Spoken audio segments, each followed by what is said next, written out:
La semaine de tous les dangers. L'OM s'apprête à affronter Tottenham ce soir en C1, puis Lyon en championnat. Deux confrontations qui pourraient faire soit beaucoup de bien à l'OM, soit beaucoup de mal. Il y a des semaines comme cela, dans une saison où les matchs qui approchent sonnent comme des tournants. C'est ce moment que va traverser l'Olympique de Marseille, ce qu'on peut d'ores et déjà dire que les joueurs d'Igor Tudor ne l'approchent pas de la meilleure des façons, puisqu'ils restent sur 3 défaites et un nul en Ligue 1, ils font une défaite à Francfort en Ligue des Champions.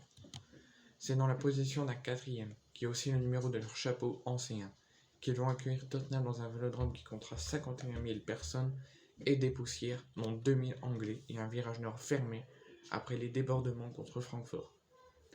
Les Spurs, qui ont montré quelques lacunes, mais qui demeurent premiers de ce groupe D. Pour cette 6e journée de C1, le calcul est clair. Si les Phocéens comptent jouer les 8e de finale de la Ligue des Champions, ils devront l'emporter car une défaite les clouerait à la 4e position et un nul, si Francfort bat le Sporting, les enverrait en Ligue Europa. Mais il n'y a pas que ce match cette semaine. En effet, dimanche prochain, c'est l'Olympique Lyonnais qui viendra essayer de gratter quelque chose au Vélodrome. Depuis de nombreuses saisons, Lyon est la bête noire de l'OM, et même si les Rondoniens ne sont pas au mieux, ils semblent avoir retrouvé un certain regain de forme depuis l'arrivée de Laurent Blanc. A l'heure actuelle, Alexis Sanchez et ses copains sont 5e de Ligue 1, à 6 points du 2e, Lens. Leurs adversaires se sont rapprochés et ne comptent plus que 4 points de retard. Une défaite de l'OM rapprocherait évidemment Lyon, mais surtout éloignerait les Marseillais d'un Bojan très convoité.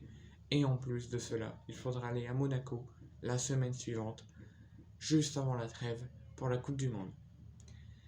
Alors je pense qu'à Monaco ça devrait aller, et contre Lyon et contre Tottenham ça risque d'être compliqué, donc il va falloir très vite se réveiller.